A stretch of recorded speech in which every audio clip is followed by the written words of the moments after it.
আসসালামু আলাইকুম ওয়া রাহমাতুল্লাহি ওয়া বারাকাতুহু। আমার প্রাণপ্রিয় ভাই এবং বোনেরা কেমন আছেন? আসলে আমরা এক জায়গায় ঘুরতে আসছি আমি আর আমার এক বন্ধু। তাই দুপুরে লাঞ্চের সময় হয়ে গেছে। তো একটু এখানে দুপুরের খাবার-দাবারের চিন্তা ভাবনা করতেছি। তো এখানে কি খাবার খাওয়া যায়? তো প্রিয় বন্ধুরা আসলে এখানে অনেক পদের তরকারি রয়েছে। না ছোট, ছোট পাতিলে করে এখানে যারা ঘুরতে আসে তাদের জন্য রান্না করে রাখা হয়। যেমন এখানে আসলে দেশি মুরগি, গরুর গোস্ত, খাসির গোস্ত, তারপর শিরিং মাছ, তারপরে হলো আ টাকি মাছ, শোল মাছ, তারপর হলো যে আপনার ট্যাংরা মাছ, তারপরে সামগ্রী বহুত মাছ আছে। তারপরে সবজি রয়েছে। বহুত পদের মাছ রয়েছে। তো আসলে আমরাও আসলে মোটরসাইকেলে অনেক ক্লান্ত হয়ে গেছে। তো টিস্যু দিয়ে একটু নাক মুখ মুছে নিতেছি।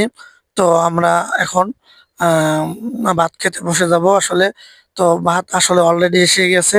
তো এখানে সিলিং মাছ নিয়ে নিছি। সিলিং মাছ কেমন লাগতেছে অবশ্যই জানাবেন। তো এক প্লেট দুইজনে ভাগ করে নিতেছি। তাই এটা খেয়ে দেখে কেমন লাগতেছে। তা সিলিং মাছ আসলে বেশি সুবিধা রান্না ভালো লাগতেছে না। মোটামুটি মোটামুটি রান্নাবান্না মোটামুটি। তো এখানে পরিবেশটা মোটামুটি ভালো। আরো অনেকে লোকজন আছে, আমাদের পিছনে অনেক লোকজন আছে। আমরা মাঝখানে বসেছি। তো এখানে পরিবেশগুলো মোটামুটি ভালো। কিন্তু রান্নাটা তেমন সুস্বাদু না। তো কি করবার, আসলে ঘুরতে আসছি যখন খেতেই হবে। কেমন এখানে হলো ঘুরতে আসছি যখন খেতেই হবে। এখানে লাউ সবজি নিয়েছি, লাউ, বরবটি, আরো মিক্সড করা সবজি রয়েছে। তো ভাত খাওয়া শেষ। তো এখন আমরা একটু দেখি মহিষের দধি।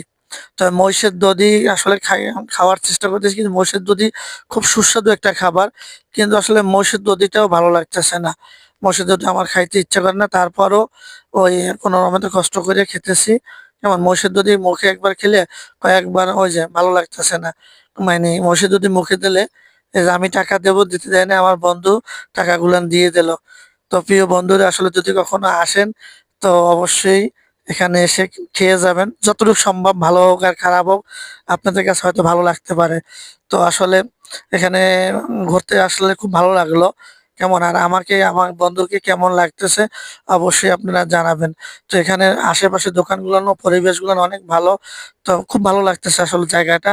কেমন, এটা হলো ফেনীর শেষ প্রান্তে। এটা হচ্ছে মহুরী প্রজেক্ট।